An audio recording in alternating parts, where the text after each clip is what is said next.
हम कर रहे हैं ट्रिग्नोमेट्री क्लास 10 का चैप्टर है और इसका हम एनसीईआरटी एग्जाम्पलर का एक्सरसाइज 8.4 कर रहे हैं और आज का हमारा क्वेश्चन नंबर है क्वेश्चन नंबर 14। तो चलिए शुरू करते हैं। From the top of the tower h metre high the angle of diffraction of two objects which are in a line with the foot of the tower are alpha and beta respectively. Alpha and beta where beta is greater than alpha, find the distance between the two objects. तो यहाँ पर हमें बोला है कि एक tower है,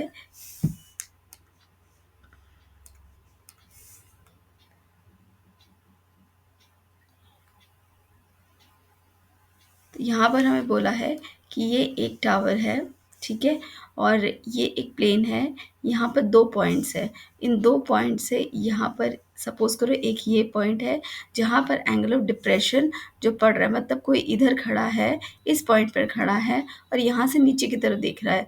तो यहाँ से सबसे पहले एक पैरेलल लाइन बनाएंगे और ये होता है हमारा एंगल ऑफ डिप्रेशन। तो एक तो ये हो गया एंगल ऑफ डिप्रेशन जो कि एक्चुअली में ये बन जाएगा, ये बीटा, ठीक है। और दूसरा क्या है, दूसरे पॉइंट पर कितना बन रहा है, ये इसी पॉइंट पर कोई और खड़ा है और वो इस पॉइंट को देख रहा है। तो यहाँ से इसका एंगल ऑफ डिप्रेशन कितना बढ़ जाएगा।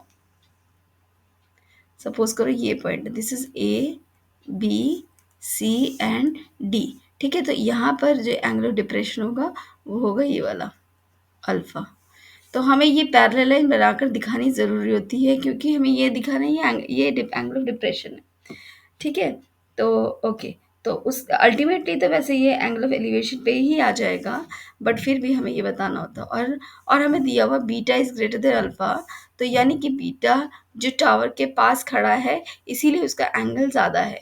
जो भी टावर के पास खड़ा होगा वो ऊंचा दिखेगा, ठीक है। तो उसका जो एंगल ऑफ डिप्रेशन होगा, यानी कि ये इस पॉइंट से ये नीचे की तरफ देखिए, ये क्योंकि टावर के पास है तो इसका एंगल बड़ा होगा और इसका एंगल छोटा होगा, ठीक है।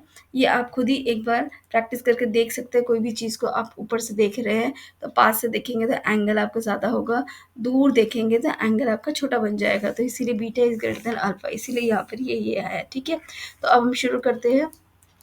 तो यहाँ पर सबसे पहले मैं लूँगी और हमें क्या निकालना है, हमें निकालना है find the distance between the to object, यानी कि हमें निकालना है ये x।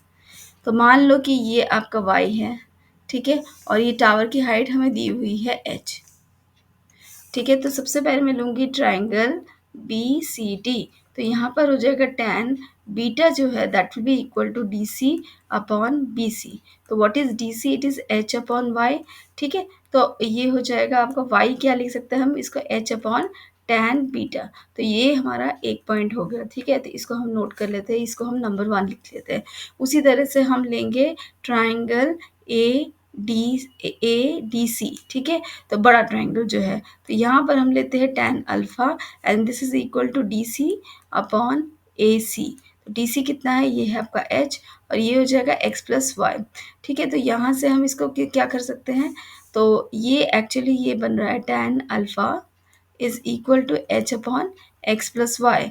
तो मैं इसको क्रॉस कर देती हूँ, ठीक है। तो हम इसको लिख सकते हैं x plus Y equals to h upon tan alpha, ठीक है। तो अब हमें पता है ये y की वैल्यू हमें पता है, हम यहाँ से ले सकते हैं। तो हम यहाँ लिख सकते हैं x plus h upon tan beta is equal to h upon tan alpha, ठीक है। तो यहाँ से x क्या हो जाएगा, x को यहीं छोड़ देते हैं, इसको मैं इस साइड में ले जाती हूँ। तो this is h upon tan alpha upon h upon tan beta, ठीक है। तो यहाँ से क्या आया हमारा, यहाँ से हमने x कॉमन ले लिया, तो ये आ जाएगा 1 upon tan alpha minus 1 upon tan beta, this is equal to x। और हमें यही निकालना था, तो इसको हम इस फॉर्म में भी छोड़ सकते हैं या हम इसको ऐसे लिख सकते हैं 1 अपॉन tan अल्फा क्या होता है, cot alpha, this is cot alpha minus cot beta, ठीक है। और कई बार आपको मतलब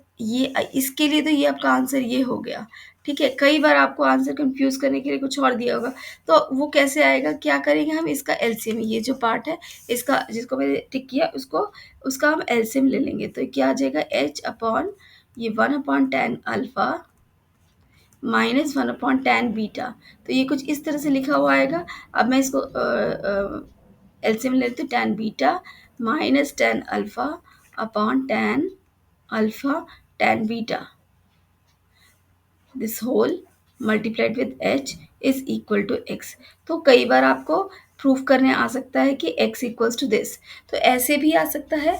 और अदरवाइज अगर कुछ भी नहीं लिखा, जैसे इस क्वेश्चन में आपको जस्ट फाइंड आउट करना है x की वैल्यू, तो आप जस्ट यही इसी को भी आंसर कर सकते हैं या इसको भी आंसर कर सकते हैं। Is it's up to you, which ever you want. अगर पर्टिकुलरली आपको बोला है कि इन तीनों में से कोई एक सॉल्व करना है, आप उस हिसाब से करोगे, otherwise what ever the answer in तीनों में से, दैट इज ऑल करेक्ट। ठीक है।